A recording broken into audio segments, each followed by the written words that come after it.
impact. The force with which two lives come together. Sometimes for good, sometimes for evil.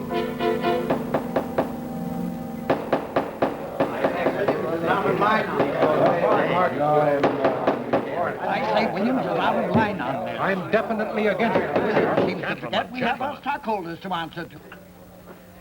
Phone Mrs. Williams, Della. Tell her to be ready in about an hour, and I'll pick her up. Yes, Mr. You phone San Rafael and see if those papers are on the way over from the executive. Yes, Wong.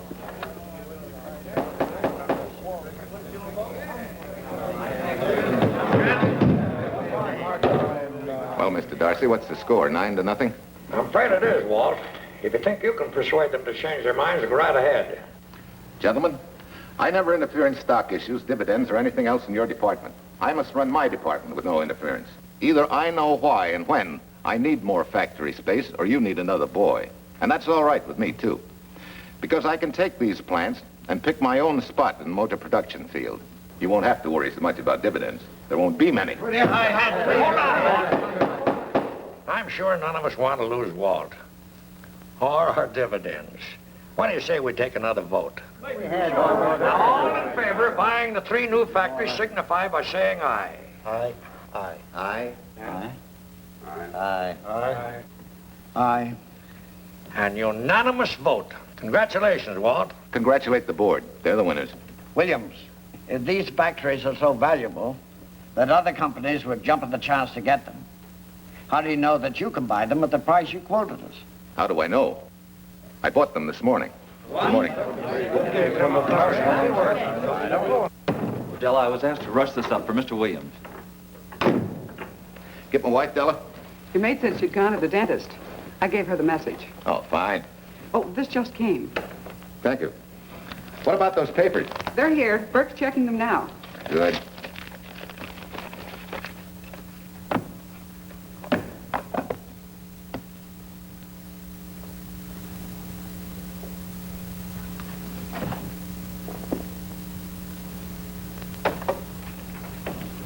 Congratulations, Walt. Take a look at Clause 4. Those provisions haven't been clarified yet. Oh, no? I wanted to leave for Tahoe right away. Get Judge Deering on the phone, will you? Never mind. I can get faster action if I run out to San Rafael myself and stick with them till they're right. Yeah? Mrs. Williams on 3. Oh, put the blueprints of that new diesel in, will you? I want Jackson to see him. Hi, Duchess. I'm afraid now we won't be able to leave till about 5 o'clock. What? You're not going with me, but I counted on it. But I thought as soon as Dr. Harris took care of whatever it was, I'd feel better. I don't. Stupid thing still aches, and I certainly wouldn't be a very desirable driving companion. No, seriously, darling, you run along and buy your little factories and hurry home. I'll send you back to the office. And cheat me out of my goodbye kiss? Not a chance. I've got to drive over to San Rafael. I'll stop on the way. Love me? Bye, dear.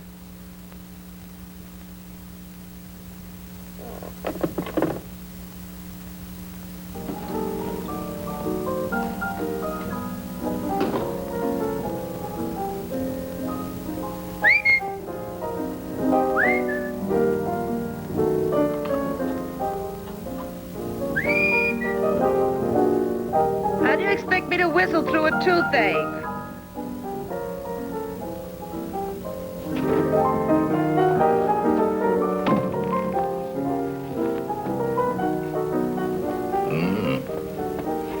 Nothing in the whole world smells as sweet as you do, Duchess.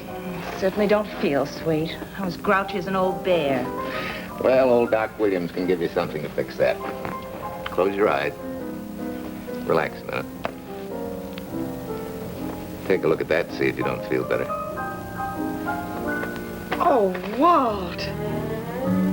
Oh, darling, it's beautiful.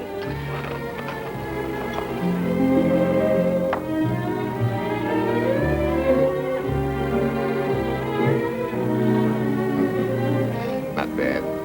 Not bad at all. You know, to quote my wife, I like monograms on things. It shows they belong to me, unquote.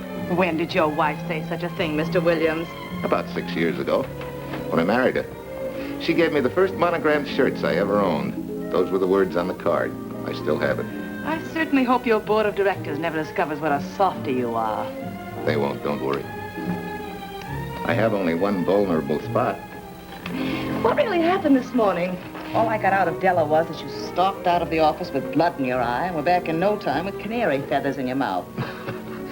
Oh, I clipped those birds' wings, but short. No one's gonna vote me down, sweet. Not when I know I'm right. Mm-hmm. But how did you convince the board of that so quickly?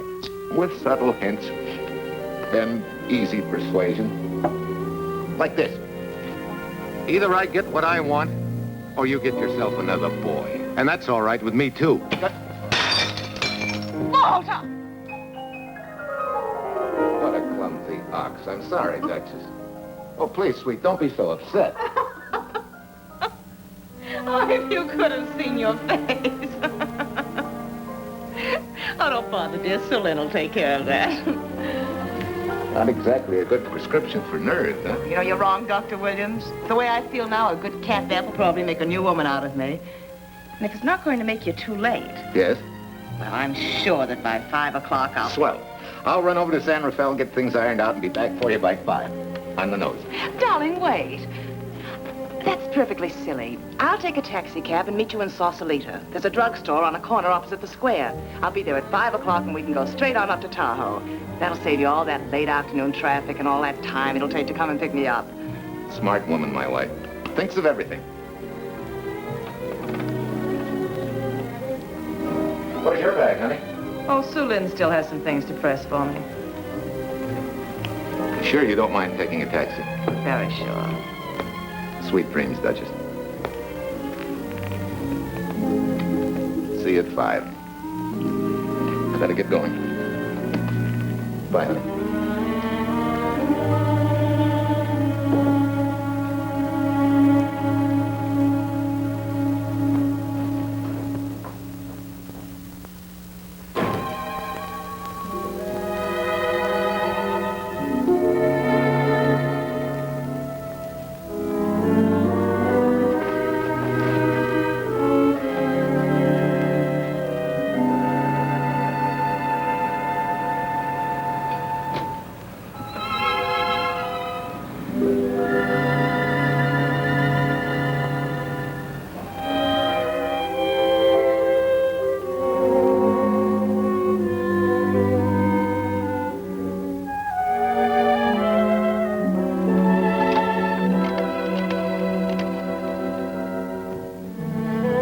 Long distance? I want Berkeley 79721. Hello. Ah, hiya, beautiful. Yeah.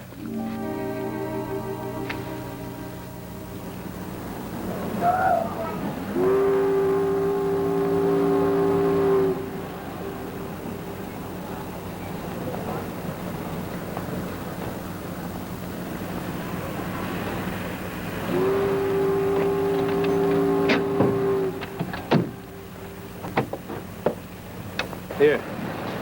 Don't forget, turn this stuff over to a bellboy at the airport hotel in Oakland.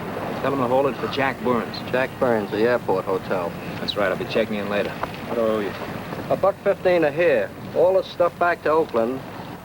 Yeah, here. Buy yourself a new kit. Thanks.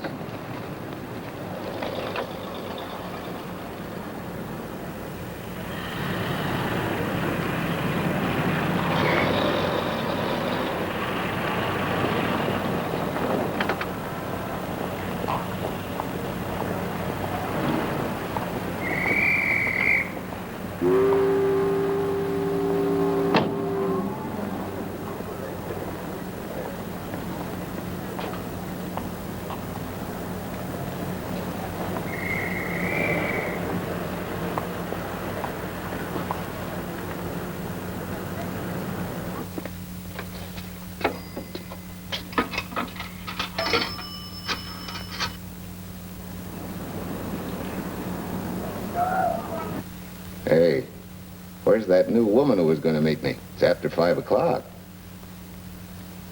Oh, gee, I was so sure you were going to be okay. Maybe you better get yourself another dentist, huh? Of course I understand, honey, of course. Just to prove it to you, I'm coming right on home. No, you really mustn't, darling. I'm going to be perfectly all right, really. And besides... Besides what? Well, I've done something you're not going to like. You remember Aunt Margaret back in Illinois? You mean the old gal in Evanston? I'm way ahead of you. How much? Well, it isn't money this time. It's another relative. Her favorite nephew, Jim Torrance. All of a sudden, right out of the blue, just after you left, he telephoned me from Berkeley. Okay, Judge, I'll see him when I get back. Well, you don't understand, dear. You're going to see him right away. I'm what? Well, all he seemed to want was to be able to get back to Illinois, so I... So you buy him a ticket. That's easy. Well, it isn't. I offered to, but he got huffy and said he didn't want any handouts, and... Well, without thinking, I told him we'd pick him up and give him a lift as far as Denver. I won't say I'm getting exactly an even trade for you, but where do I find this guy? Well, he should be there right now. I told him to be on the lookout for a cream-colored roadster, just in case we fail to recognize one another after all these years. Oh, darling, you're such a lamb. You sure you forgive me? What do you think? Well, I better run along or Cousin Jim might get nervous. Take it easy, sweet, and miss me, will you? I do already. Don't drive fast. And please take care of yourself. Softy. Goodbye.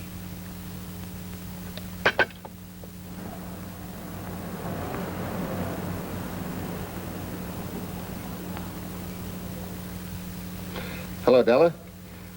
Yeah, Mrs. Williams wasn't able to go with me. Now, while I'm gone, you see that she gets her roses every morning. That's right. But this time on all the cards, put love from Softy. Yeah, S-O-F-T-Y.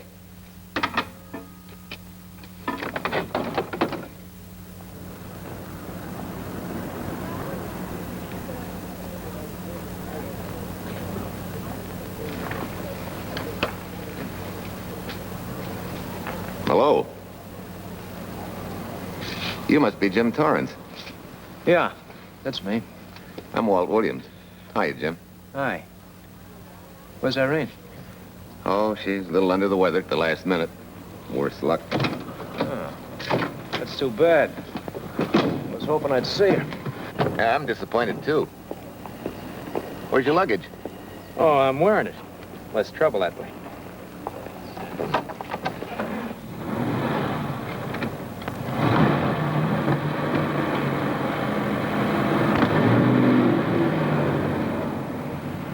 Irene tells me you're heading for Illinois. Yeah. Going been a little rough, huh? Haven't exactly been worried about my income tax. What's your line, Jim? Oh, guess I'm a better salesman than anything else. You know, I can give you a couple of letters when you get back to Chicago. It might help you. It's fine. Little in with the top brass never hurts. What outfit were you with? Patton's Third Army. How was it? Rough. Except for the time in Italy. I kind of liked it there. Patton's outfit never got to Italy. Of course. But most civilians never know or care, and I figured you didn't either. Well, I fooled you that time.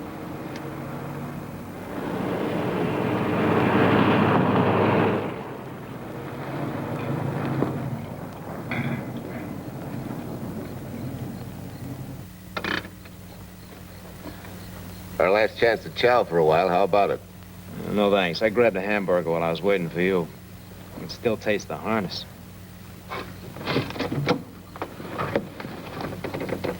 Sure you won't change your mind? No, I'm gonna grab a little shut-eye.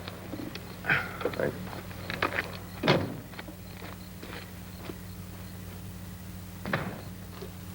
Chicken sandwich and a Coke. One chicken sandwich. Chicken sandwich coming up.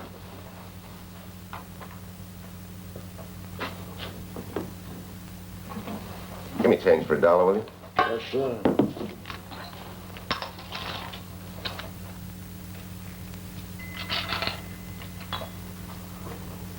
Thanks.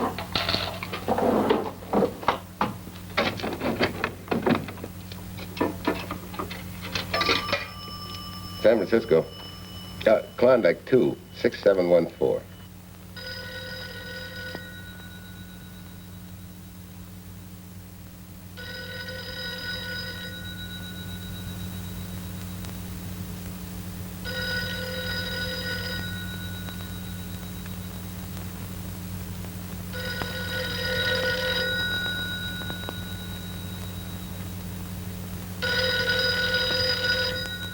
Klondike 26714 does not answer. Oh. Well, try Sutter 1, 2599, please. Bayview Apartments. Oh, yes, Mr. Williams. No, your maid isn't there tonight, sir. Well, she said Mrs. Williams was taking something to make her sleep and wasn't to be disturbed. But perhaps... No, don't disturb her. Just leave a message that I won't forget about a certain problem. Mm-hmm. I think I have it, sir. You want her to forget all about a certain problem. Softy, is that S-O-F-T-Y, sir? Softy is going to take care of it thoroughly. Is that all? Yes, that's all. She'll understand. Be sure she gets it the first thing in the morning. Right.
Hi.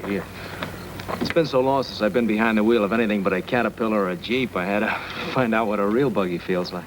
Why don't you drive for a while? Oh, swell. Nothing would suit me better.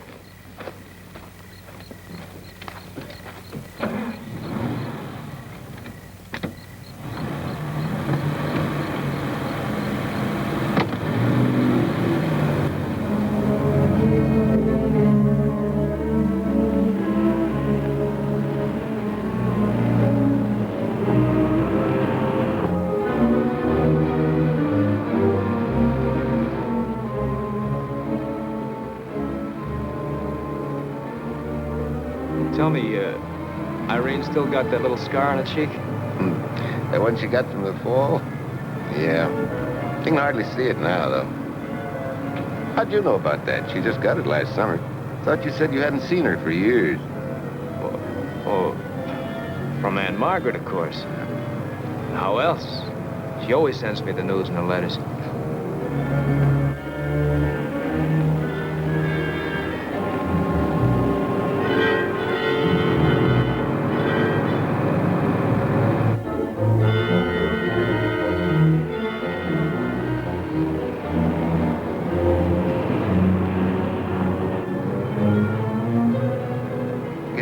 Margaret will be pretty happy to see you. Irene says you're the favorite nephew. Afraid my lovely cousin was just giving me a build-up for your benefit. You don't know Irene. Maybe not.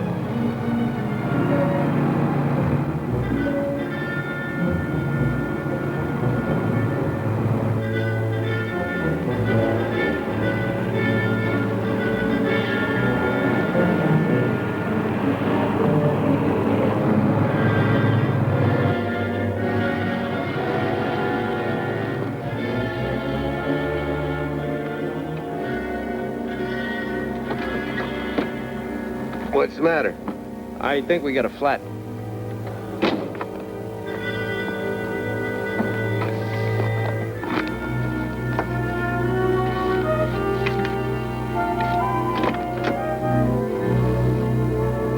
Yeah, flat as a flounder. Well, let's get to work.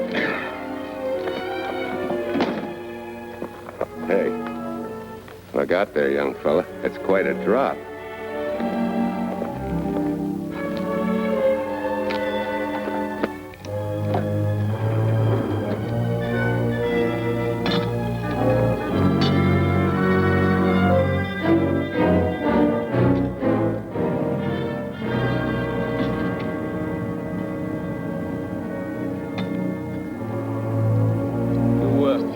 You got a flashlight? I think I have. Get the jack. I'll take a look.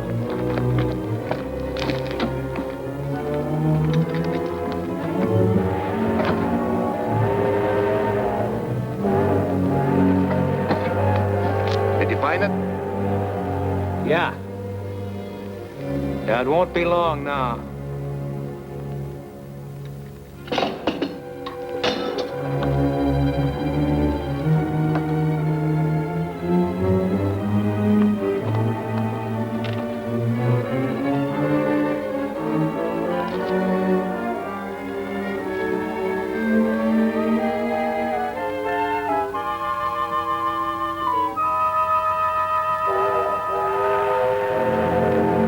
Let's get going. Wait a minute. Did one of your cufflinks fall out? Huh? Oh, something dropped. I heard it fall right down there at your feet. Hmm. Well, he must have rolled under the car.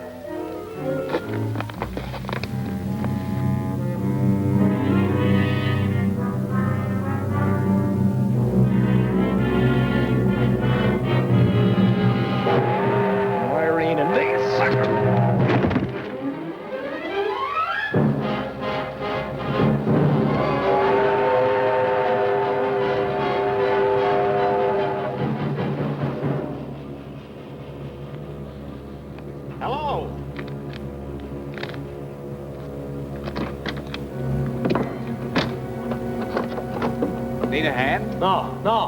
I'm all set now. Okay. Good night.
Now, in case my husband should be late and have to rush for his plane, this will be taken care of. Thank you.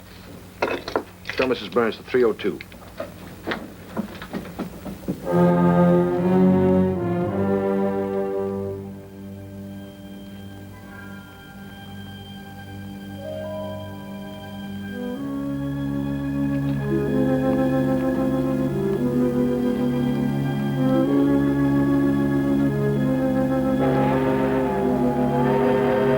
Irene and me, sucker. From Irene and me, sucker.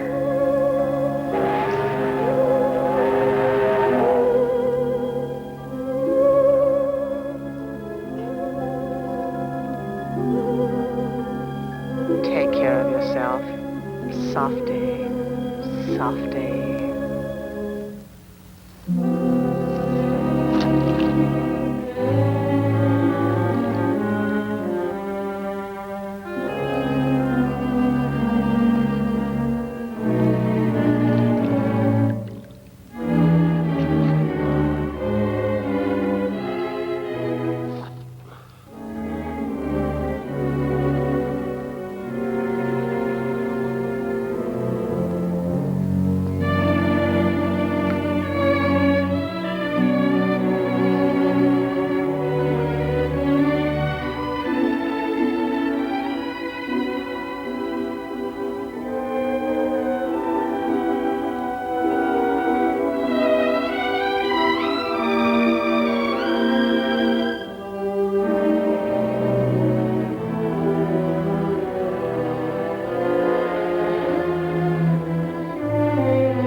Young lady, Excuse me. I want to see Mrs. Walter Williams. I'm sorry, sir, but she left orders not to be disturbed. I'm sorry, too. Lieutenant Quincy of the police department.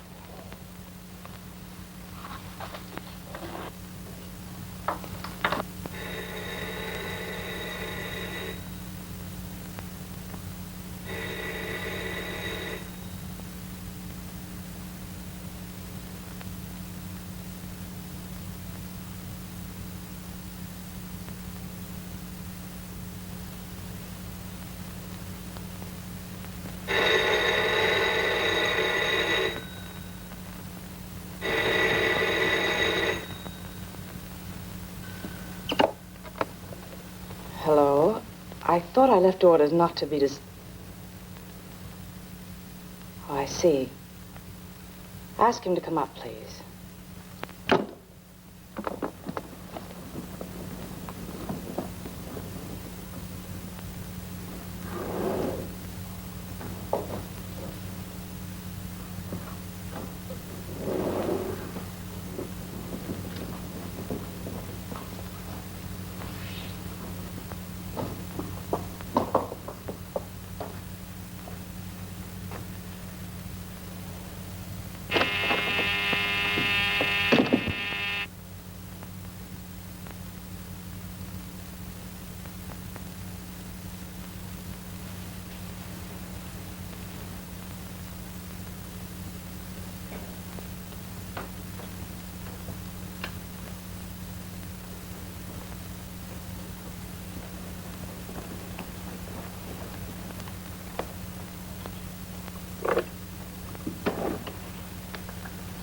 Yes?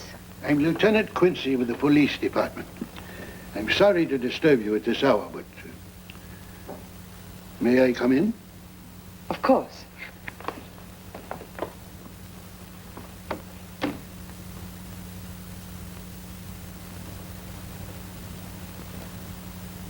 Well, Lieutenant? Did your husband go on a motor trip late this afternoon? Why, yes, he went to Denver on business. Why? Was he driving a Packard roadster? Yes. Is anything wrong? I'm afraid there is. Won't you sit down? Has something happened to my husband? Yes, Mrs. Williams. He's dead, isn't he? Yes. Oh, Walt, I knew something like this would happen. I begged him time and again not to pick up hitchhikers. But it wasn't a hitchhiker, Mrs. Williams. It was just an accident. He ran into a truck, a gasoline truck. You mean there was fire? He must have been driving pretty fast. I don't think he felt anything after the crash.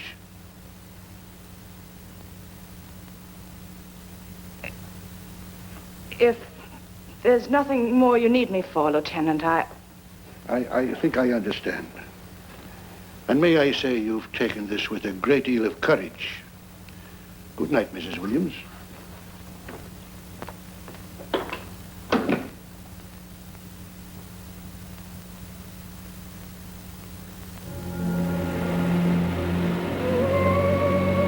take care of yourself. Softly. From Irene and me. Softly.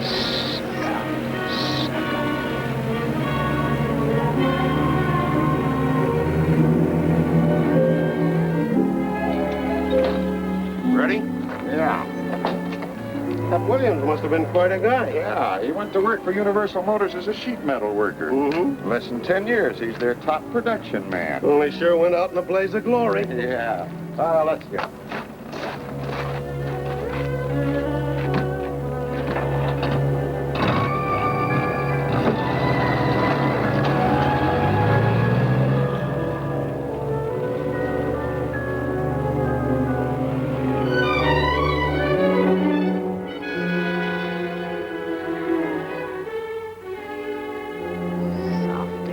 From Irene and me. Sucker. Sucker. Sucker.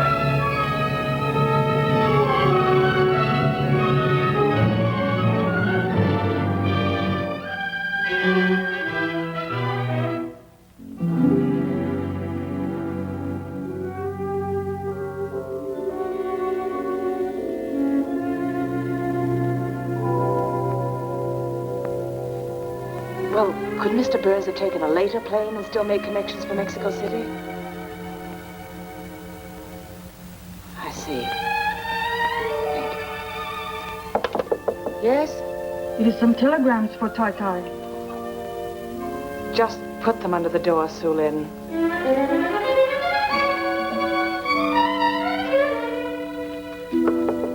Please, Tai Tai, a policeman Quincy most anxious to see you.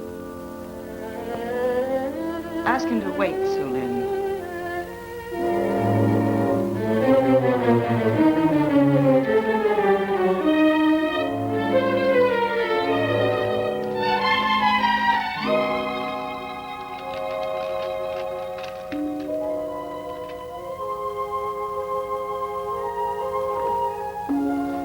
Mrs. Williams will see you presently. Well, wait, please.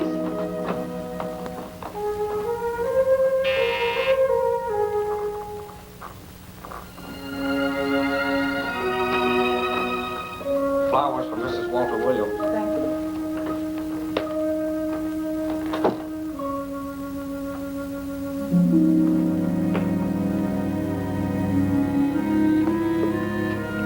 Roses like Mr. Williams always sending when he's away.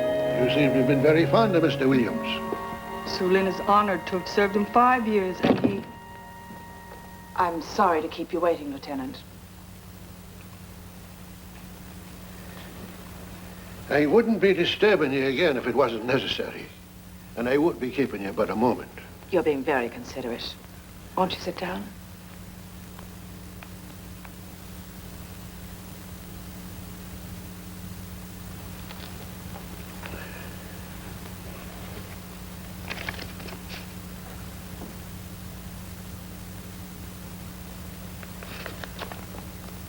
Everyone's been most thoughtful. And why shouldn't they be? Forgive me. I'm all right now. What was it, Lieutenant? The state police would like to have some information. They found some wavy skid marks for quite a distance on the road, as if the car had been out of control when it crashed. Tell me, was Mr. Williams a reckless driver? Why, no. He was a fast driver, but certainly not reckless. Well, was he a heavy drinker? Quite the contrary. Well, what about his health? Could he have had a heart attack and lost consciousness before the accident? Why, no. He was in perfect health, but he'd been working much too hard lately and was overtired. Perhaps he fell asleep at the wheel last night. Oh, poor darling. If only I'd been able to go with him last night, he might still be alive. Well, maybe so and maybe not. You mustn't blame yourself, Mrs. Williams. Fate plays an important part in these matters. Your handkerchief.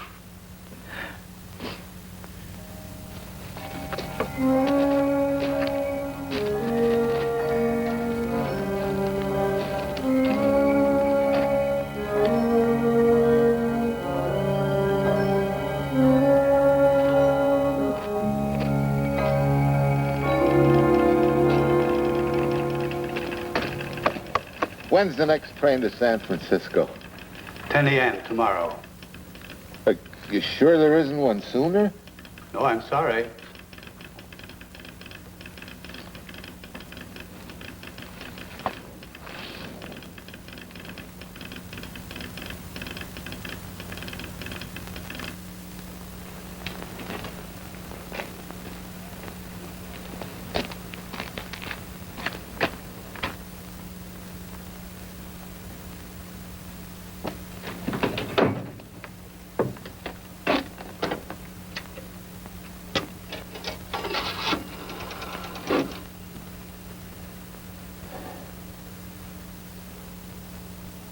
We have a circuit now, sir.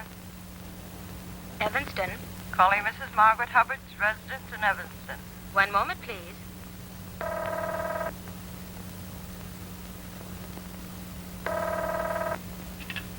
Hello? Mrs. Margaret Hubbard? Yes? Who's this? Long distance. I have a call from Mr. James Torrance. Who? Mr. James Torrance. He's her nephew, Jim Torrance. The call is for your nephew, Jim Torrance. I haven't any nephew, and I don't know any Jim Torrance. Sir, Mrs. Hubbard says she doesn't know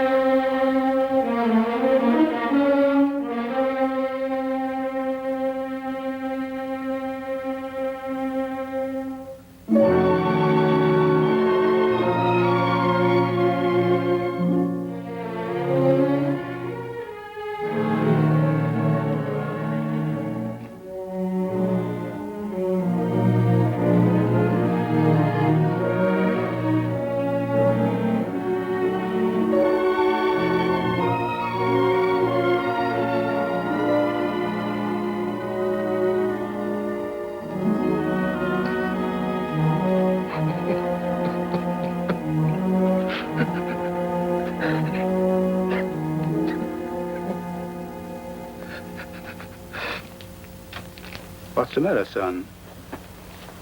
Looks like you need a doctor. Doctor?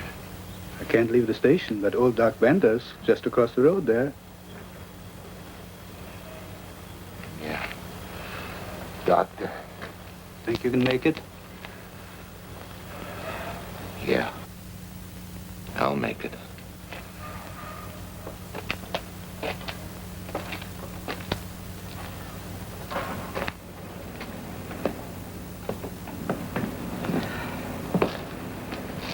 Now, take it easy, man. There's some concussion there. You've got to watch your step for a while. Yeah.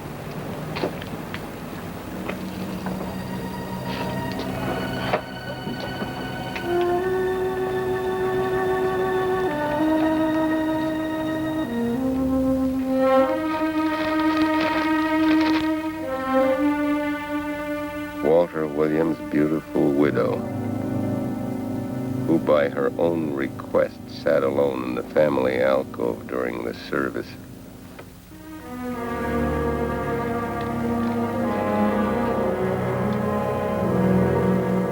Smart. Someone might have caught her licking her chops.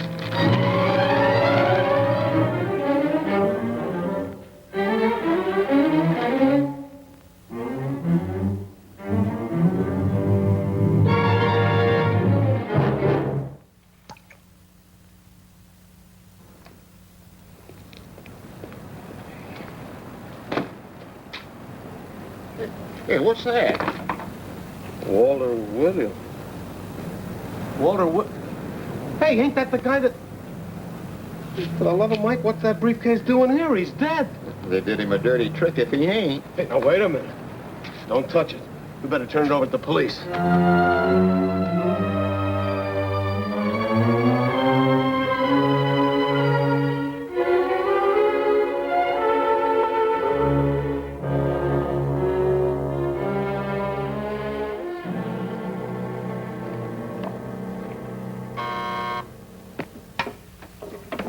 Homicide, Captain Callahan. Oh, yes, Chief. The dope just came in from Washington. The fingerprints are those of a James Torrence. Yeah, I'm putting Quincy on it. Right. This sort of opens up a new can of peas on the Williams accident. There's the FBI reporting the guy. Playing with the lady's affection seems to come natural with him. All you got to do, Quincy, is find him. Yes, that's all I got to do. Last known whereabouts of Jim Torrance was in a moving van somewhere between Sacramento and Points East. Yeah, wait a minute. Last known address, care of his sister, Mrs. Joseph Rossetti. Irving Apartments, Berkeley. Well, what are you waiting for, Quincy? Let's go. Did Torrance leave any forwarding address? No, he said he was going to send it to me. Sorry to trouble you. Oh, Lieutenant, if you should happen to hear from him, will you let me know? There's an unpaid telephone bill and a bundle of laundry. Laundry? Let's have a look.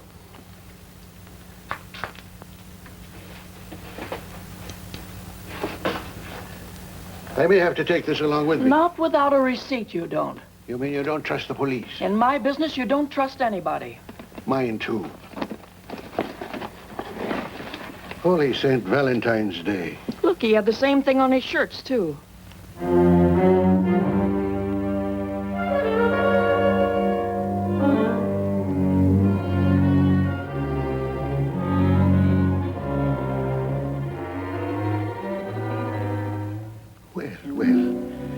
Romance in your late tenant's life. Did you ever see the lady? You know, I never did. But I always knew when she'd been here, the wonderful perfume. I lay you 10 to 1 she's a rich widow. Could be. Wait, I'll get you his telephone bill. Pretty fancy stuff for a hitchhiker. Yeah, but he's a pretty fancy hitchhiker. According to the shirt maker, a certain lady in the town had these made special. And they're just like her husband's. Only his initials were WW. Sort of smells, don't it, Cal? Now take a look at this little item. It was also found in the laundry. I for Irene and W for... Well, it could be for Williams, too, couldn't it? Yeah. Homicide, Callahan speaking. Hello? Oh, hello, Fitz. Hello. What news? Oh? Any luck? Both days, huh? Swell. Have it typed up and sign it. This report of Fritz will be a nice little topper for this pile. His checkup shows calls from Torrance's phone to Williams's private number, and a flock of them going the other way, including one on the 7th and several on the 8th. The 8th, in case you've forgotten, is the date of Walt Williams' accidental death. Well, that ought to be enough to get an indictment out of the grand jury. Go pick her up. I'd like to play a long shot first. It might give us 2 for 1. Well, take 'em one at a time. A bird in the hand is not going to lead us to its mate. I'd like to give the lady a little more rope. Well, Thanks. I thought you'd agree.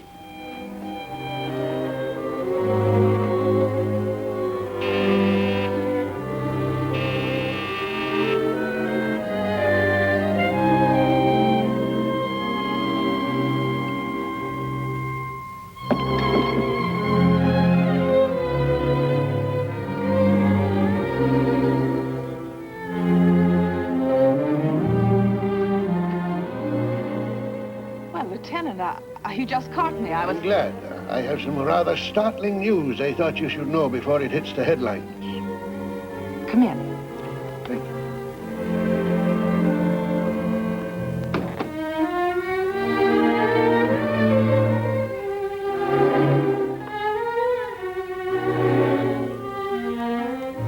Sit down, won't you, Lieutenant? Thank you. I'm very anxious to hear about this news.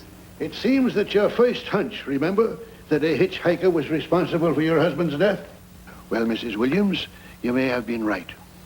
Why, I don't understand. Your husband's briefcase turned up in Kansas City yesterday in a moving van that had stopped at the scene of the accident that night. Apparently, the murderer made his getaway in it.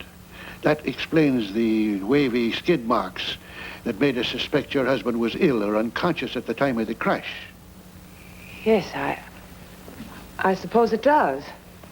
And by now, the man is probably out of the country and never will be found. Don't you worry, Mrs. Williams. There were fingerprints on that briefcase. And as soon as we get the FBI report from Washington, his identity will be known and his description sent out on police broadcast. Oh, we'll find him all right. But just now we are keeping things quiet so the murderer will feel safe until we are ready to close in on him. Yes, I can see the wisdom of that. Yes, I thought you would understand and cooperate. As soon as we know his name, it is possible that you might recognize it as someone with a motive. There's that possibility. You know I'll do everything I can to help. I'm sure of it. Now I'll run along. You'll hear from me. I'll let myself out. Don't bother. And don't worry. Good day.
$1.35. See, everything after the letter J in the first name has been obliterated by heavy writing over it.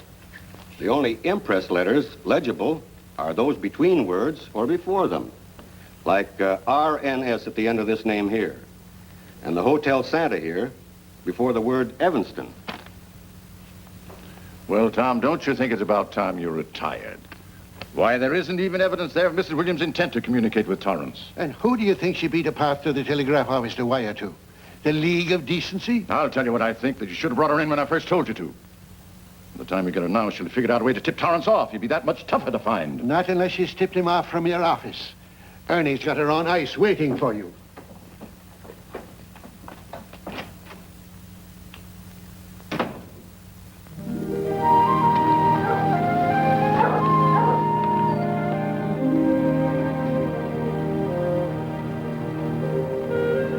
Pretty good, huh? Fastest growing little town in Idaho.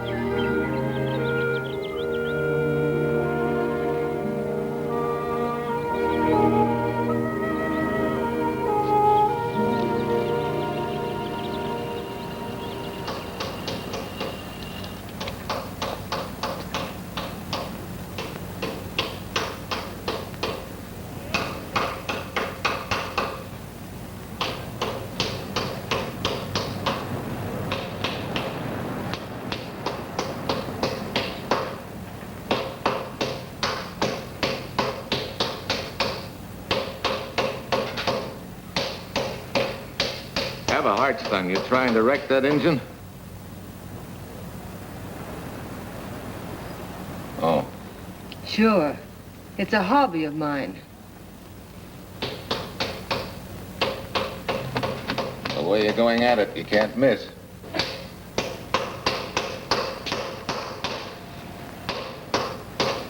Here. I just can't let you ruin that beautiful motor. Start her up.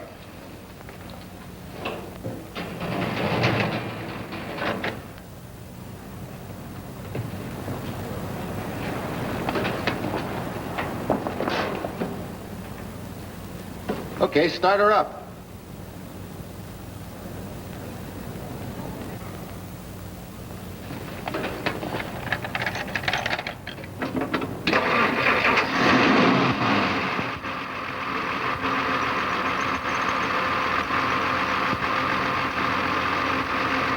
Shut her off.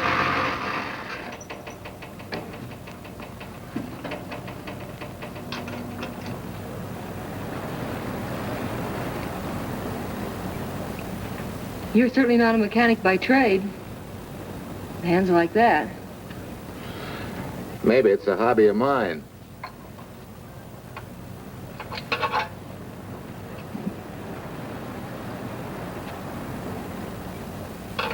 Gee, what happened to your head? Perhaps I was talking when I should have been listening. Okay? Okay by me. Thanks a lot, Hill. So long, Marsha. Bye. He's all right now. You better lay off though till the boss gets back. I'm the boss. I guess the new cars are a little bit over my head. Now, with a jalopy, it's different.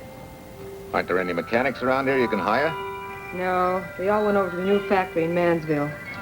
I guess they got better wages. Tough break. Yeah. How much do I owe you? Oh, forget it. Well, I'll be shoving along. Well, at least have a cook in the house. You might as well. Marsha, can I use your phone a minute, please? Sure, help yourself, Uncle Ben. Never rains but what it pours. 650, please. Flat tire this morning. Now the danged engine stalled on me. Nice and cold. Wilson's garage? No, I did not give you the wrong number. Fine thing using my phone to cheat me out of repair bills. Aren't you ashamed? You gave me the wrong number. 650, please. You're a nice girl, Marsha Peters, and your ma's a fine woman. And I'll always buy my gas and oil here. But you ain't never gonna tinker with my car again. Busy? Busy. Always busy. Yeah. Wait a minute. We're not so busy. Would you like to do another good deed and give Uncle Ben a hand? Why not? Where is your car, mister? Maybe I can help you. Why, are you a good mechanic? Very good. And very reasonable. Well, just what you need, girl. Better hire him. It's an idea, Uncle Ben. Come on. Thanks for the Coke. Sure.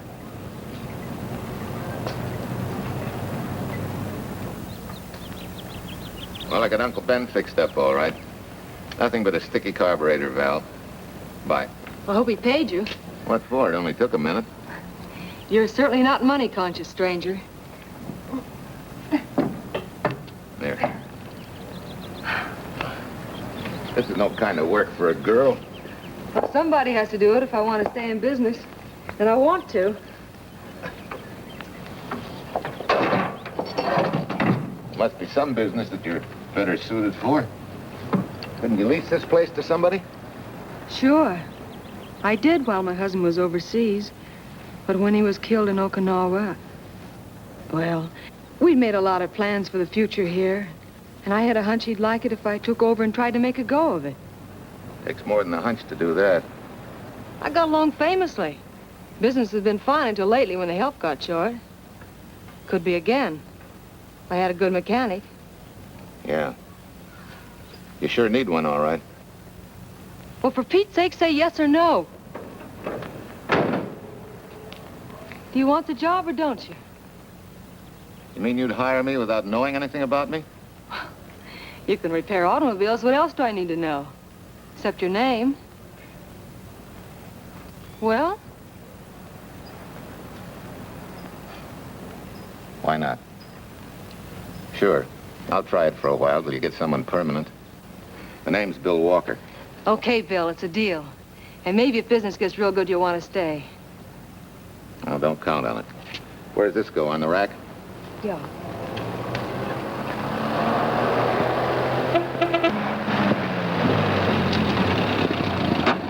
Marsha!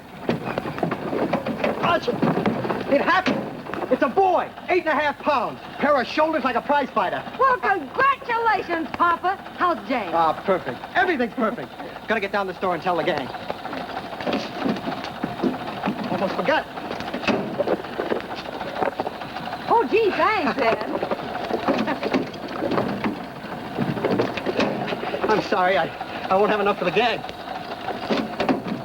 Yippee!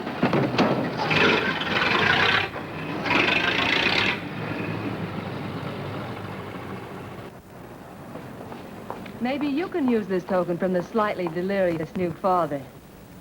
Thanks. Say, we haven't settled the matter of wages yet. Maybe I can't pay your regular salary. Suppose we leave that open till you find out how much I'm worth to the business. Doesn't seem to be any business right now. Might be a good time for me to get rid of this beard and find a place to board. We live right next door. I'll go ask Mom. She'll know of a place. Sort of a peaceful house. I noticed it this morning. Oh, gosh, I forgot. She's down helping Mrs. Wellesley with her canning. Mom finds homes for everything from stray cats... To stray mechanics? Well, you're not a stray anymore. I'll go phone. Pearl, 674, please. Hello, Miss Westler. May I speak to Mother? Hi, Mom. I've got some good news for you. I hired a man for the station. Yeah. No. Nobody we know. He's from out of town. Needs to place a board. You got a good one up your sleeve? Okay. Says she has to meet you first to come home for supper. Huh? And you like apple or cherry pie? Cherry. Cherry it is, Mom. See you later. Oh, now I gotta get rid of this. Hey, where's the nearest barber shop? The one and only, just up 2 blocks. Tell Judd you're working for me. When you get back, we'll close up and go home. Thanks.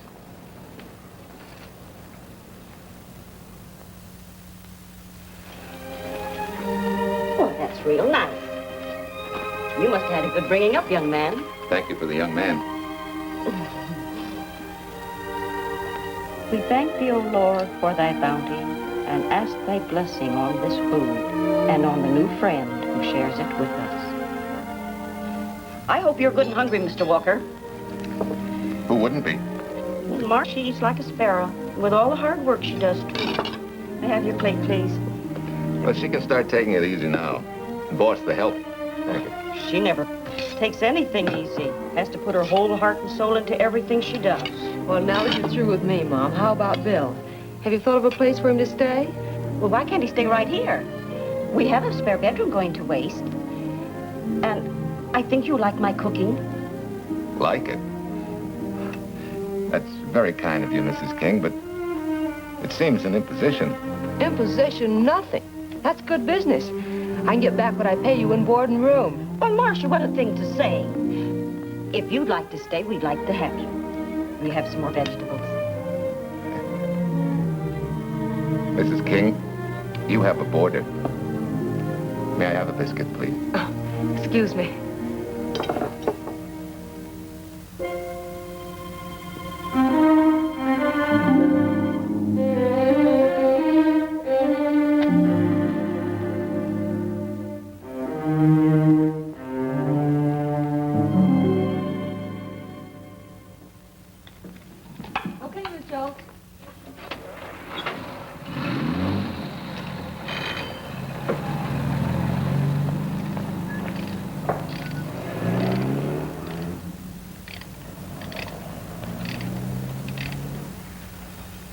It's wonderful the way tools seem to come alive in your hands. You seem to sort of come alive, too. As though you got real pleasure out of working with them. I do. When you're doing a job with them, you can't think of anything else. Bill, if something's bothering you, why don't you get rid of it? What would you prescribe, doctor? Amputation. For that stupid chip on your shoulder.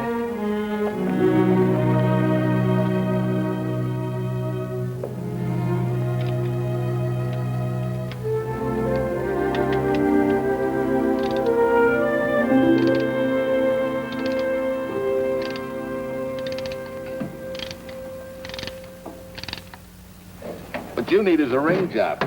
Save yourself some money. Gee, Bill, with the baby and everything, I just can't afford it now. Oh, we'll take care of that. Hey, boss. How's Ed's credit? Good enough for a ring job? Well, sure, if I can hold Junior as collateral. Oh, not a chance, fella. Never mind her. I'll do it on my own time. Oh, thanks, Bill. Maybe we'll see you tonight, huh?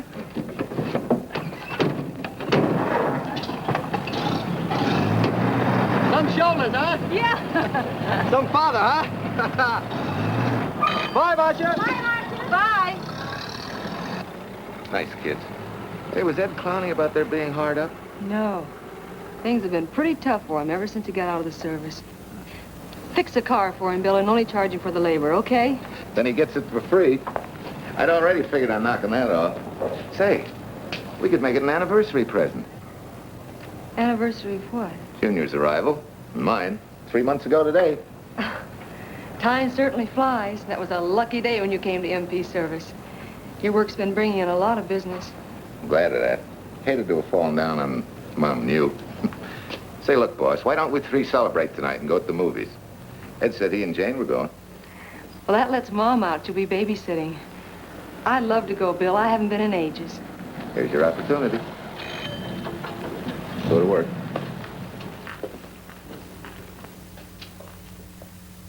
Extra! Irene Williams, held for murder! Read all Extra! Irene... This is Sheila Graham with the latest news of the shocking Williams murder case. While beautiful Irene Williams is held for trial, charged with conspiring to kill her late husband, the police are searching for James Torrence, believed to be the lover of Mrs. Williams and her partner in the horrible murder of Walter Williams.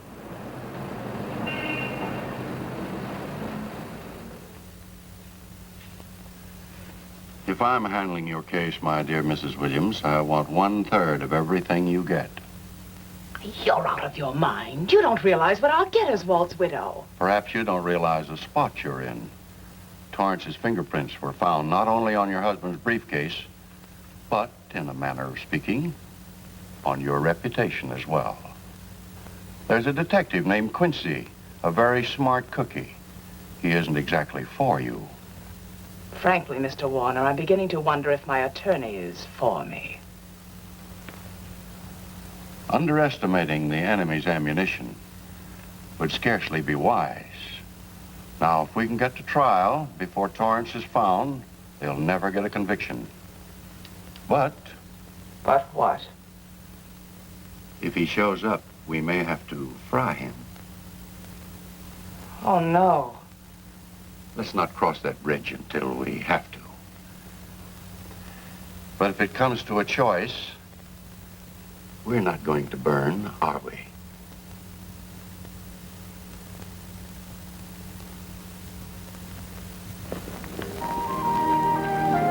Aren't you the chatterbox this afternoon? What about this afternoon? Oh, I'm sorry, boss. I guess it was wool gathering. You're only supposed to do that in the spring. Is there anything you don't know? Yes. What's San Francisco got that we haven't? Better newspapers, for one thing. Anyway, California's supposed to be the land of opportunity. I thought that by now you liked it here. I do. Very much. It's a good town. Nice people. Swell boss. Thanks. We like you, too. No fooling, Bill. You'd be surprised how many people ask questions about you. What kind of questions? Oh, where you came from, do you have any family, and do you like it here, and are you going to stay? Al Knox asked me at the movie last night if you wanted to join the volunteer fire department. Just interested, friendly things.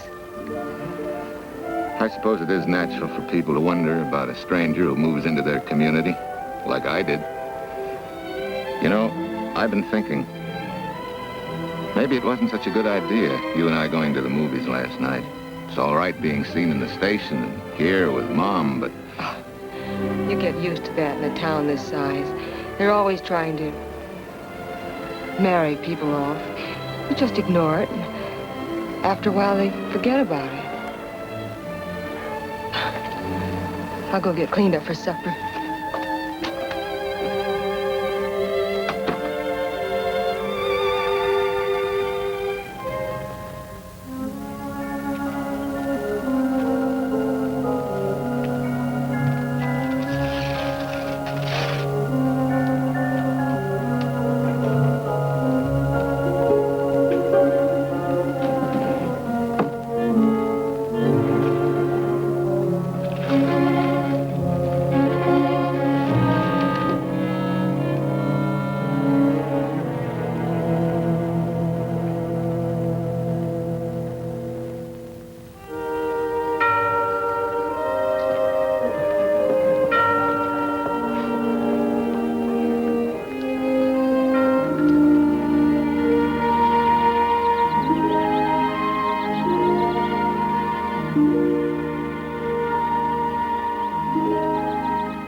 How many years this Sunday takes me back. Did you always fall asleep during the sermon? I wasn't asleep, Mrs. Peters. I merely closed my eyes to concentrate. Oh, well, that's what you call it. I had to nudge you to stop you from nodding. Quiet. You're disturbing my reminiscent mood. Even smells the same. Could be the same bees buzzing in the same clover. As they say, you can take the boy out of the country, but... A rolling stone gathers no moss. It has to stop rolling sometime, doesn't it, Bill? Sometime, maybe. We grow a very becoming shade of moss here in Larkspur. Don't you think? You grow a lot of nice things here. Anyone in particular? You'll have to skip the answer to that one.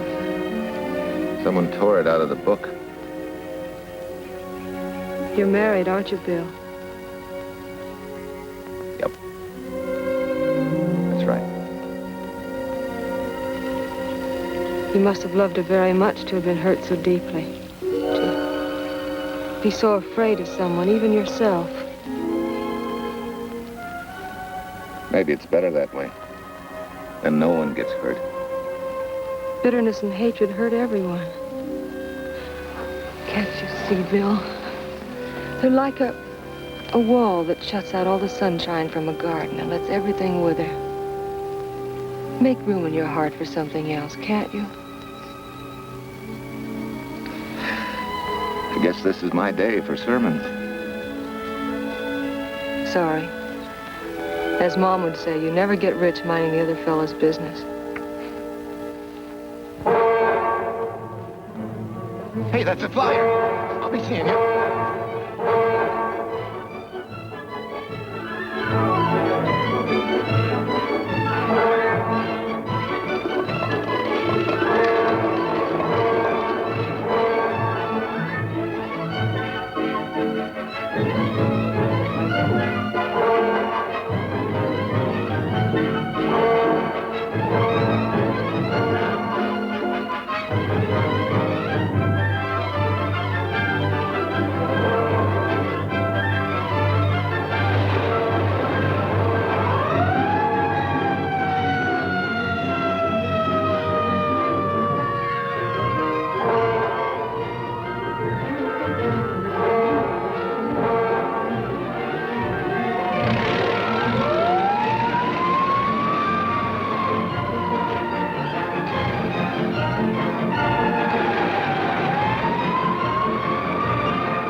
Anybody home? In here, Bill.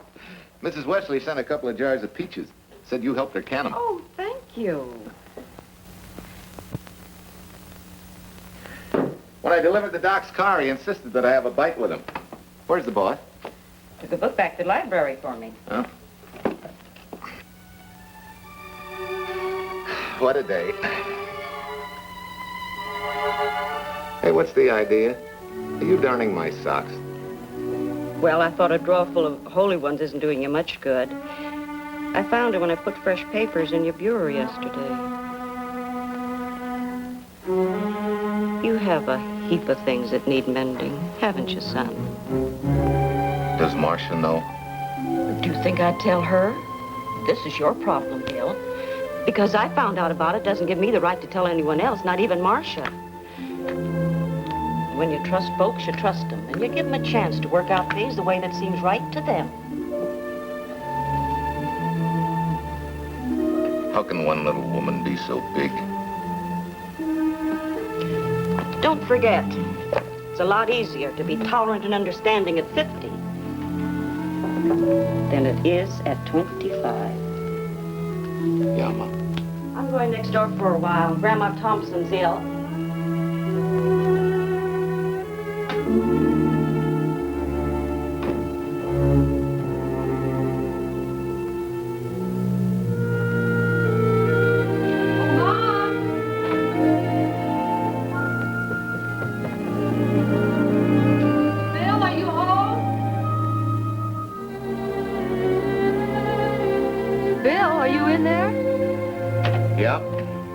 Next door, Marsha. Hi. Do you work awfully late? Oh, about 6. Anything wrong? Come in. I want to tell you something. I'm checking out. Has something happened? No, just... I'm doing what I should have done a long time ago. Moving along. But why, Bill? My name isn't even Bill. There isn't any Bill Walker. I'm Walter Williams. The late Walter Williams. Walter Williams? I don't understand. You may not even after I've told you, but at least you'll know the whole story. Sit down, please.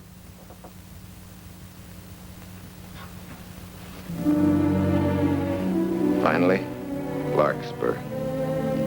And you. From there on, you know.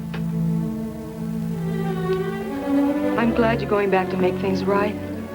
Going back? Wild horses couldn't drag me back. What are you going to do about your wife? Nothing. You're going to let her go to trial for murder? Oh, no, Bill. Why not? She tried to kill me, she and her cousin. But they didn't. Who says they didn't? Let them try and prove it. No matter what your wife did, she can't be tried for something that didn't happen. Oh, Bill, can't you see? You bet I can see. She deserves everything she's getting. Sorry part of it is they'll never convict her. No, Bill. The sorry part is you're not big enough to take a hard jolt to your pride and to your ego. Sure. It hurts to be tricked and cheated by someone you loved and believed in. But that doesn't give you the right to take justice into your own hands, to trample on the hearts of others and walk out on life. A barren, frustrated boyhood. A marriage to a woman who accepted my love, yet despised me so thoroughly she resorted to murder. I'll never think of our moments together without nausea. I feel stripped bare, degraded. Because you've closed your mind and heart to everything else. Even me.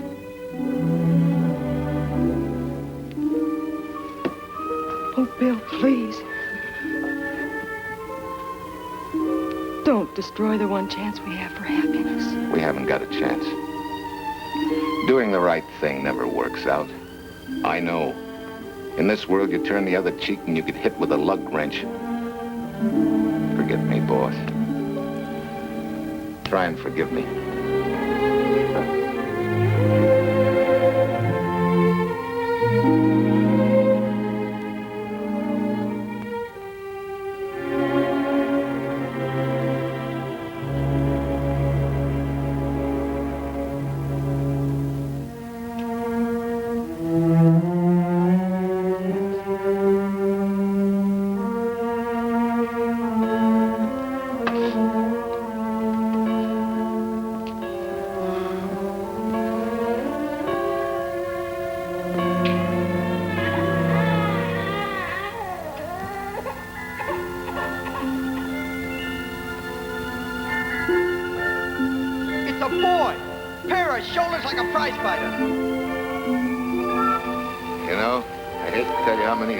Sunday takes me back.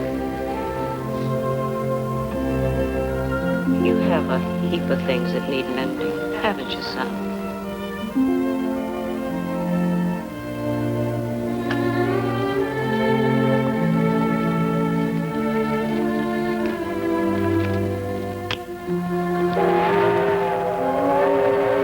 Take care of yourself. Softly. Irene and me.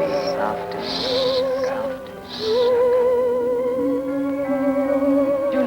To take a hard jolt to your pride and to your ego. Sure. It hurts to be tricked and cheated by someone you loved and believed in. But that doesn't give you the right to take justice into your own hands, trample on the hearts of others, and walk out on life. Oh, Bill, please. Don't destroy the one chance we have for happiness.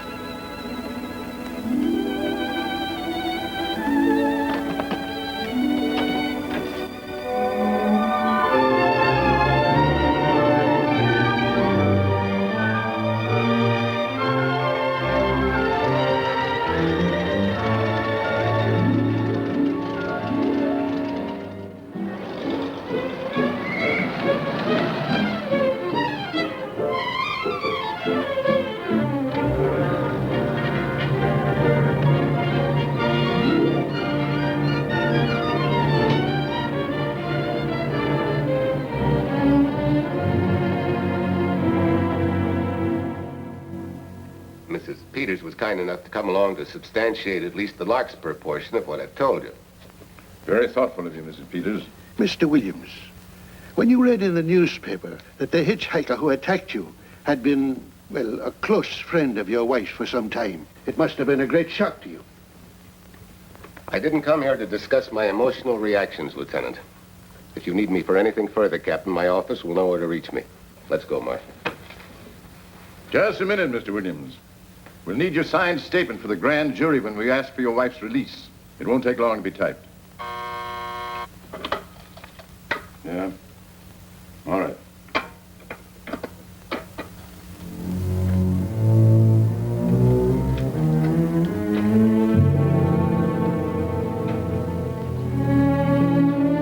Come in.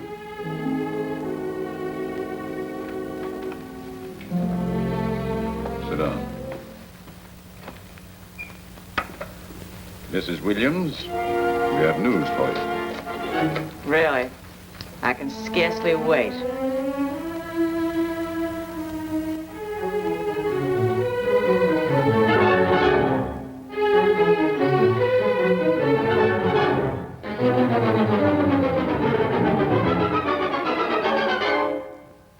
It seems it was Torrence who was in the car when it crashed.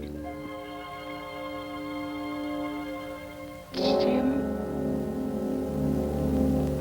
Dead?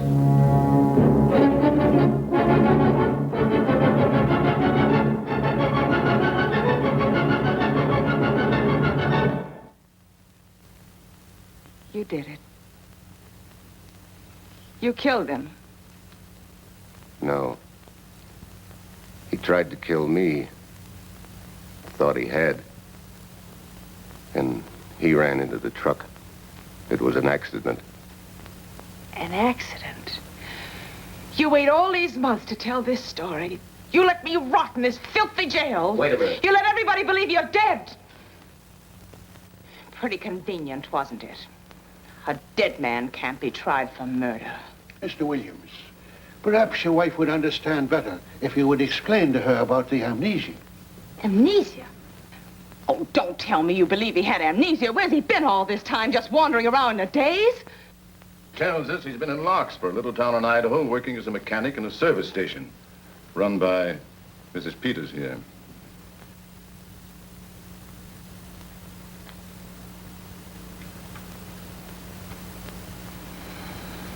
I understand perfectly. Now that my chance for happiness is dead, I suppose you'll demand the divorce I begged you to give me so that I could marry Jim. That's fantastic. Yes, isn't it? After you telling us that the man you picked up was a perfect stranger. Well, that's not true. The time and place for meeting Jim had all been arranged. I must advise you, there's a law that a wife can't testify against her husband. There's a law against murder, too, but that didn't stop him, and nothing's going to stop me until I'm through. It's all right with me, Captain. Go on. Talk your head off.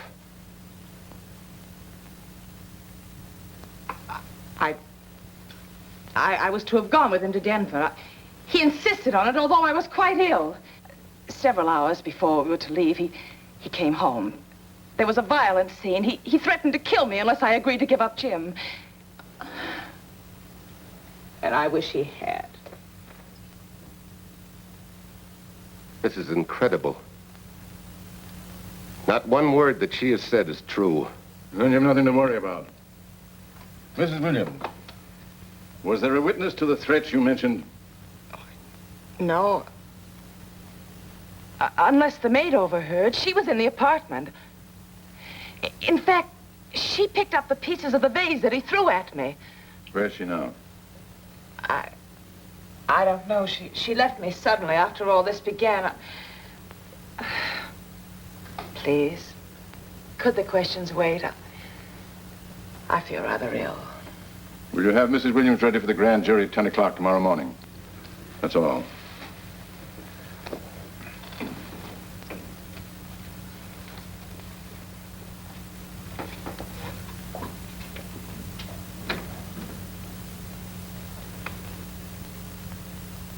We're going to hold you too, Williams. On what charge? Suspicion of murder. But he's not guilty of any of these things. Then it should be easy for him to prove it. Take it down, book him. That fiction of Mrs. Williams must have been very convincing. No, we just couldn't buy that yarn you tried to sell us. Let's go.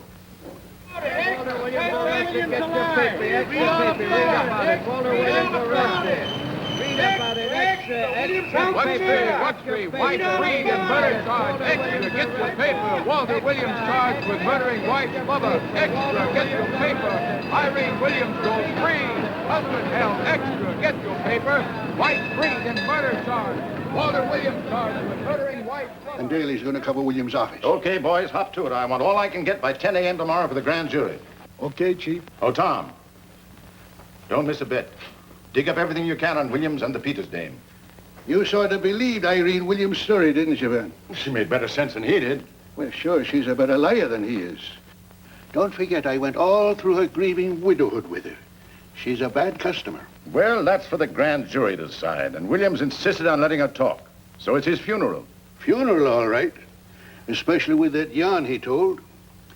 But murder's out of character for him. There's a few pieces missing somewhere. There might be in Idaho, if it's not too much out of character for you to get going. You're going to miss me, Cal, when I retire next year. Maybe I'll join Private Eye and solve your cases for you.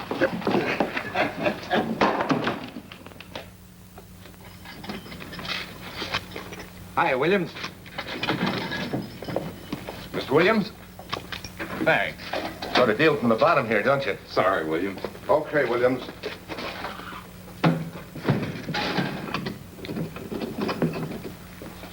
Well, not very good news, judging from your faces. Well, Walt, the grand jury returned indictment against you. Mrs. Williams was released. I see. Now, don't you worry, Walt. We'll have you back at work where you're needed, and in short order. Come on, Eldridge. There's a visitor waiting far more attractive than we old fogies. We're just leaving, Mrs. Peters, but remember, don't hesitate to call on me for anything. Thank you so much.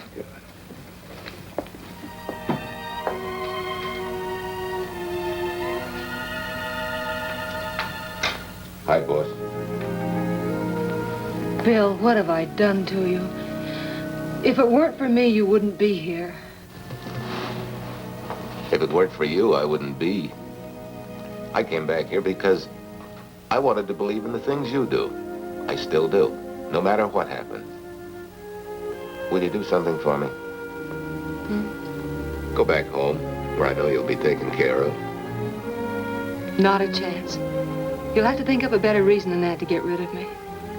I'm a big girl now. I've just been to Larkspur, Williams, where I found these newspaper clippings. Of course, some of them are 3 months old, but you seem to treasure them, so I brought them along. So? I don't think they exactly substantiate your claim of amnesia. As if you were interested in substantiating any claim of mine. Now, let's get one thing straight. Most people, when they get in a jam, think the police are only interested in the prosecution. Our job is to get the facts, the truth. And the truth never hurt anyone but the fellow that lied.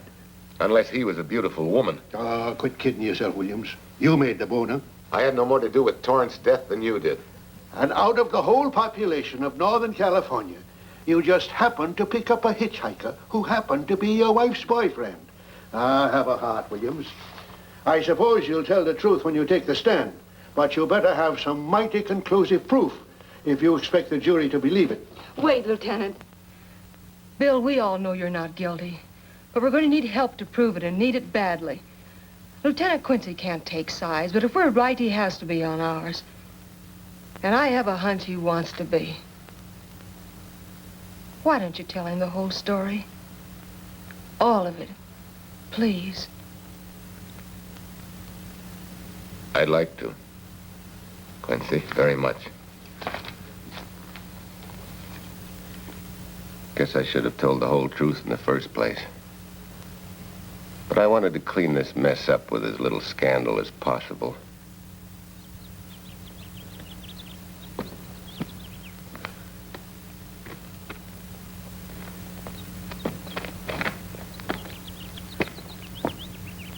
Well? No sign of the lug wrench or anything. My dear Mrs. Peters, will you please stop trying to be a detective? How many times do you think the police have combed this spot for any kind of evidence? Now, be a nice girl. Take Mr. Williams' advice. Go back to Larkspur. What time is it? It's only 4 o'clock. We still have time to go back to town and go on our hunt for Sue Lynn. Now, look here, young woman. You've had me on the run since early morn. But, Lieutenant, the maid seems to be our only hope now. We've got to keep looking till we find her, that's all. That's all? Wait. She was naturalized, wasn't she? Suffering chopsticks. Quincy, you dumb flatfoot. This Sue, what's her name, was Chinese born. If her port of entry was San Francisco, there'd still be a file on her, photo and all. Let's go. Back to town. Immigration.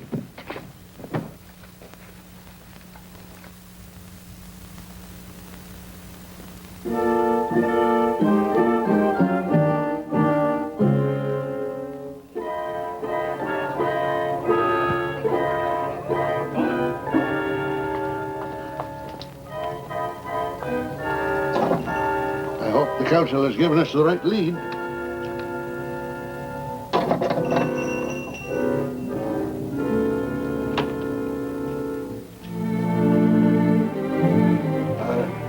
You are sing? Understand? You savvy English? Also French, Italian, and Hebrew. May one ask what is desired? We're looking for Su Ling Chung. The Chinese consul said you were her uncle and might tell us what she is. This daughter of my brother, has she offended the honorable police? Oh, no. They just wanted to ask her some questions about Mr. Williams, the man she used to work for.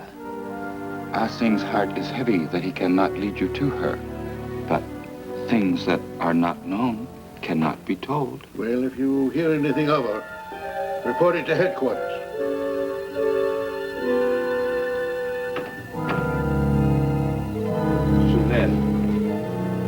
Untruth is not good for soul, and not wisdom when told to policemen. Better for the soul to be kind than to be wise.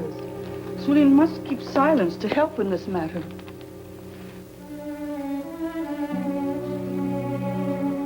You know, you're quite a gal. In case I haven't told you lately. You're just too easily pleased, that's all. There must be a way out. Why can't we find it? Oh, buck up, boys. Tomorrow's another day. Yesterday you go to trial. Oh, Bill, I'm afraid. And the state intends to prove, beyond any reasonable doubt, that the defendant, Walter Williams, did, with malice aforethought, kill the deceased James Torrence, whom he knew to be his wife's lover. And that with his victim dead beside him, he drove his car into the course of an oncoming truck, jumping clear himself some seconds prior to the crash. And subsequently, he made his getaway in the back of a loaded furniture van. And for 3 months, as Bill Walker, he laughed at justice when it imprisoned his unfaithful wife for conspiracy in his own murder. But then he decided that being dead cramped his style. He thought he could eat his cake and have it too. So he returned, most anxious to explain his long absence and to right the dreadful mistake that had imprisoned his wife for 3 months.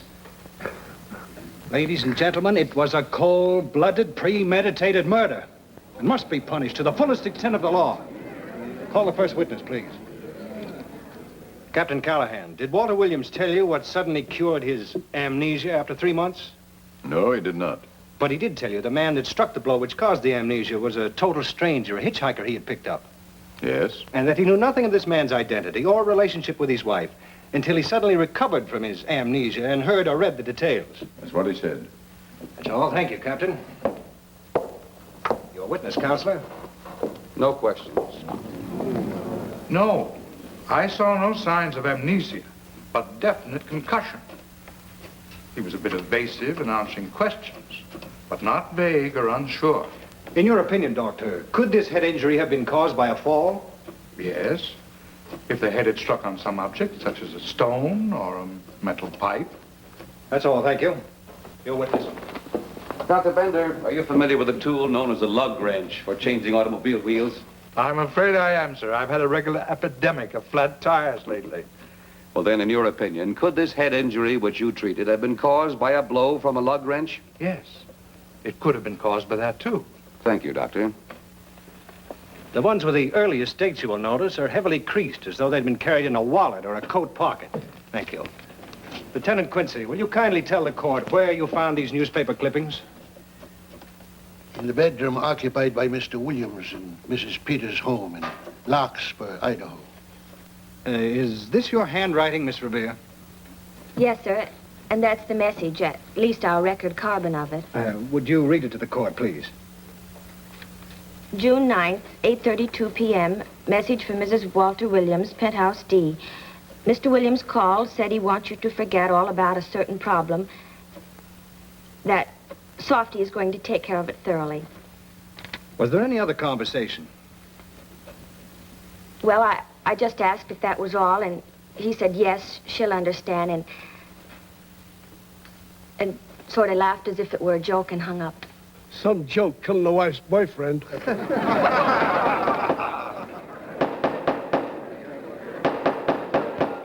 is the state versus Walter Williams.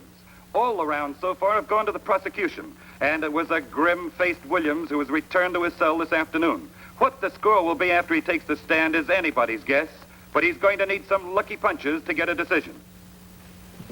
And though Torrence struck with intent to kill, after telling you this is from Irene and me, sucker, you still telephoned Illinois to find out if there was a cousin Jim. You are hard to convince, aren't you, Mr. Williams? Is it so incredible that a man should fight against believing such a thing about his wife? Oh, that is very touching. From a husband who planned a trip on which he intended to destroy his wife and did kill her lover. That's a lie. Your Honor, I object to the conclusions drawn by the prosecutor and move that it be stricken from the records. But, Your Honor, there is a corpus delicti, remember? Who was your wife's lover. Objection sustained. There's also her own story, which in front of witnesses you insisted she tell. And then we have your own two different stories from your own lips. One featuring a perfectly strange hitchhiker, the second an equally strange cousin Jim, without a questionable substantiation for either bit of fiction.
Remember me, don't you? I was here with Lieutenant Quincy from the police department. I just followed Sulin up the stairs. I saw her come in here. You must be mistaken. I'm not mistaken. She's here. I must see her. Our thing, don't you understand, is to save a man from prison, even from death. I will send her to you.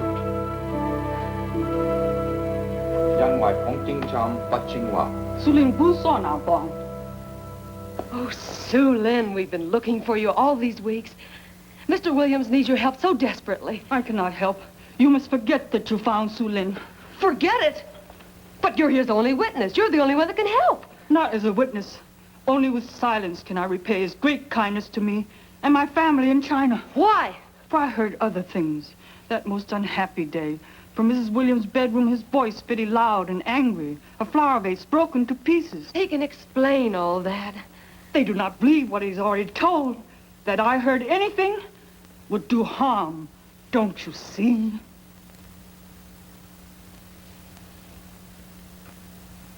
Yes. Much sorrow comes from women who know not honor and truth. And Mrs. Williams, she was not true even to that Torrence man. What made you say that? That night when he was killed. Her sickness was but wall of falsehood, behind which she could go secretly to a meeting place. You mean she went out that night? Sulin, are you sure? Yes, because next morning in her bedroom I found street shoes that had been worn. Her coat on the closet floor with the sleeves turned inside out as though removed hurriedly. And in one pocket, a door key to some hotel. Lynn, that's it. Proof that she and Torrance had planned to meet that night after he killed Mr. Williams. What hotel was it? Oh, I don't remember. The key. What did you do with it? Returned to coat pocket. Come on. We'll get to Lieutenant Quincy. He'll know what to do. And pray, Lynn, every step of the way.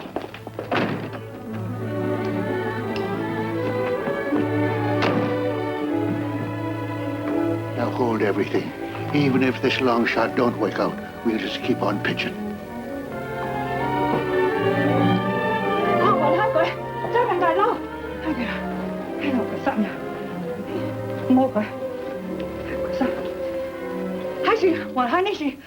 Here it is, yes.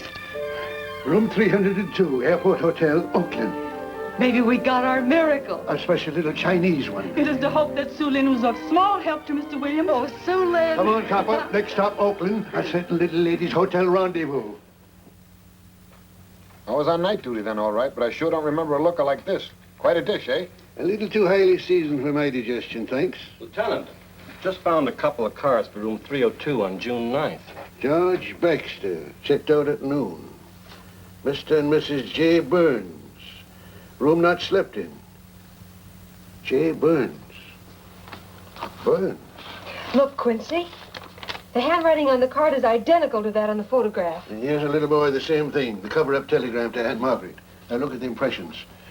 J here, and here RNS. J. Burns.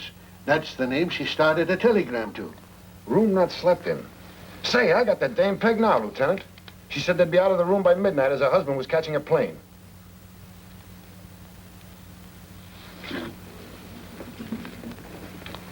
But Quincy... Reservation for Sam Andrews. Yes, sir. This ties it all up, doesn't it? Yeah, like a greased pig. What do you mean? We've got the evidence now, the proof. Of what? Sue Lynn's theory that Irene was playing the field? This evidence only proves that she came here to keep a date with a man named Burns. We can't even prove that he didn't keep the date. But you know he didn't. There wasn't any Burns. It was only a name that she and Torrance used. Fine. If you can prove that, Williams will be free. But none of this will prove it. Sorry, copper, but we are just up another blind alley. Willie? Yes, sir. There's a couple of sample cases from Mr. Sam Andrews. Came up from the station this morning. Take them to Parlor B right away. Sure thing, sir.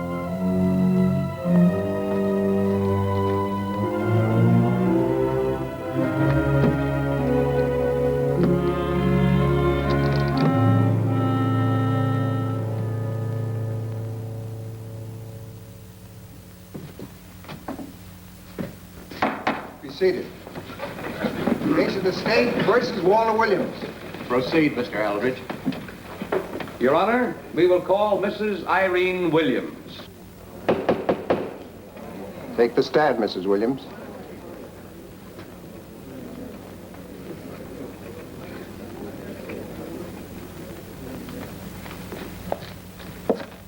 Raise your right hand. Do you solemnly swear that the testimony you're about to give in this cause to be the truth, the whole truth, and nothing but the truth, so help you God? I do. Hey, what cooks? The defense calling her? Mr. Eldridge, what's the purpose in calling this witness? Merely for purpose of identifying handwriting. Now, Mrs. Williams, this photograph of you... Was stolen from my apartment. So, according to the inscription, to Walt, my adoring and adored husband, Irene, this belongs to Mr. Williams. This is your handwriting, isn't it? Of course. I'm touched that he should have wanted it so badly. And this telegram, addressed to Mrs. Margaret Hubbard, is that also your handwriting? It is.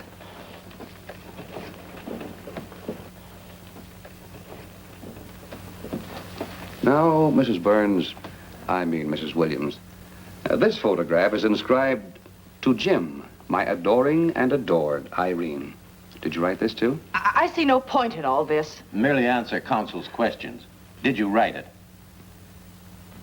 I did. And these letters addressed to Mr. James Torrance, did you write them? Yes.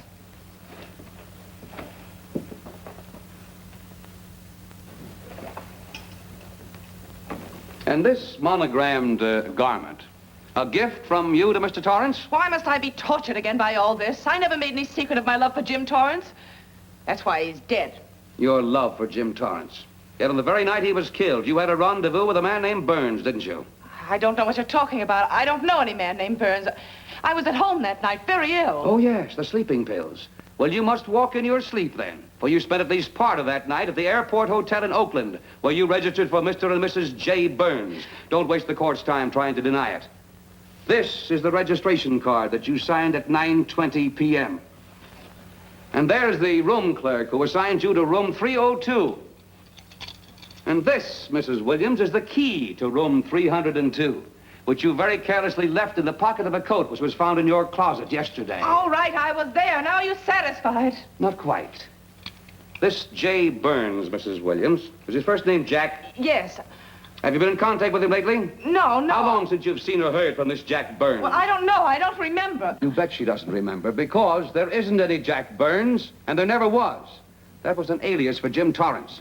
And it was Torrance who was to have met you that night, after your charming little plot to kill your husband had been duly executed. It's not true. It's not true. I have bad news for you, Mrs. Williams. I can prove it's true. These pajamas, these letters, this picture, all of which you identified for the court, were found in this suitcase, which is full of the clothes and personal belongings of Mr. James Torrance. And the suitcase was found in the baggage room of the airport hotel, where it's been held since June 9th. And it says on this tag, in large print, hold for Jack Burns. That is all, Mrs. Williams. Just a moment, Mrs. Williams. Your Honor, in view of the evidence presented, we now ask for a dismissal of the state's case against Walter Williams. And we intend to charge Irene Williams with conspiracy to commit murder against her husband, Walter Williams. Oh, no.